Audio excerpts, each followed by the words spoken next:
Well, there was quite a lineup of social conservative leaning minor parties to choose from at the election. How did they do? Well, let's check it out.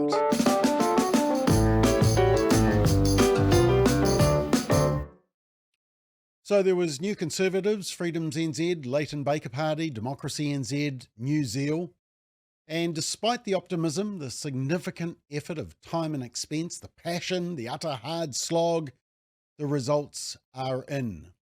And it is New Zeal 0.56%, Freedoms NZ 0.31%, Democracy NZ 0.24%, New Conservatives 0.15%, Leighton Baker's Party 0.08%, New Nation Party 0.05%, just under 32,000 votes in total. Now another minor party, New Zealand Loyal, got 1.15%. All those parties add up to 2.54%, which is well short of the 5% cutoff. Now, here's another interesting analysis. In terms of each party, on the left there is the 2020 vote, and on the right is the weekend's vote. New Zealand Loyal's vote share is basically equivalent to what Advance NZ got last time. Remember Billy TK and Jamie Lee Ross? So it's possibly the same constituency. New Zealand got 12,700 votes this time, up on the 8,100 that the previous one party got in 2020. Freedoms NZ got 7,000 votes this time, slightly less than the 7,500 that Vision New Zealand and Outdoors Party combined got in 2020. New Conservatives' vote crashed from the 42,500 in 2020 to just 3,500 this time. Look, some people won't like me mentioning these facts. I can understand that. It's not pleasant to see, is it? After so much effort and time and resource and energy and sweat. Politics is a brutal sport. I've commentated on it for the past 21 years. It has a harsh reality to it. As I've previously said, for the past 20 years, the House of Representatives has generally failed to represent the voice of social conservatives. Parliament's group gradually become more and more socially liberal, even amongst the so-called centre-right or right-wing parties. We've had same-sex marriage, prostitution, anti-smacking law, lowering the drinking age, euthanasia, abortion, conversion therapy bans, gender ideology on birth certificates, and failing to acknowledge or promote the institution of marriage, except when we want to redefine it. But we need voices in Parliament who will speak boldly and unapologetically for the unborn child, oppose radical sexuality and gender ideology, divisive critical theory and climate alarmism targeted at young children, protect vulnerable young people from chemicalisation and castration of healthy bodies in the interests of gender ideology.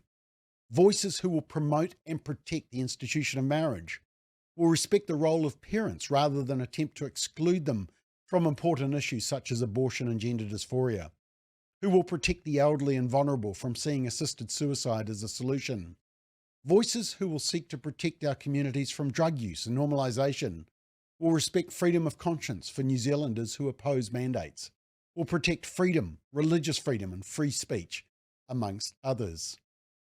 So look, I say good on these parties for putting their hand up and being willing to get involved and speak up. We need their voice in the public domain. They must not give up heart. Our nation desperately needs voices of conviction who are not afraid to speak up for biological truth, for family, for marriage, for the protection of life from womb to tomb, and for religious freedom. It's important to note that as a result of the election, a number of existing and new social conservatives are present in some of the political parties that have made it into Parliament. And we will be seeking a working relationship with these MPs where we can support them, provide resources and research to help stiffen their spine against the onslaught that they will inevitably face in the parliamentary environment, and to regularly pray for them.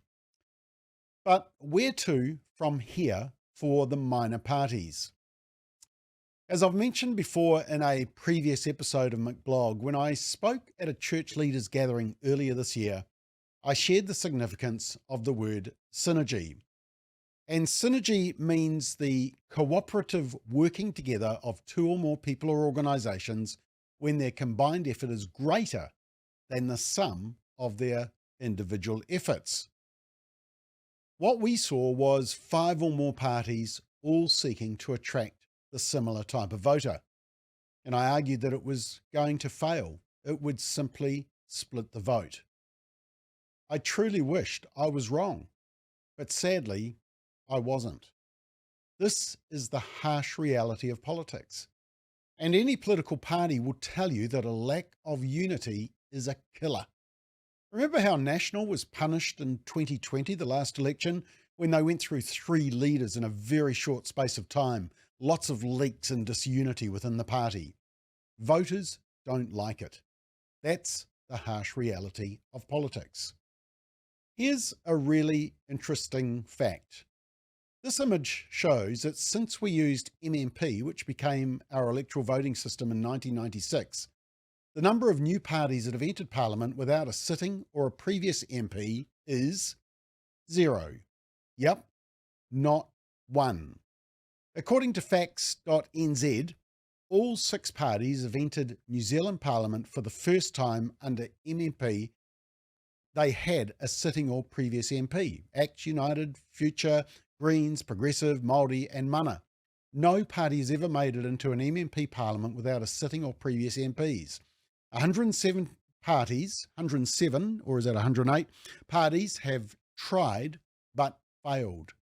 The closest to break this rule was in 2014 when the Conservatives got 4% without a sitting or previous MP. And when I last spoke about this issue, that was one of the key points I made. There is something about having that experience or appearance, a sitting or previous MP. It's an interesting phenomenon.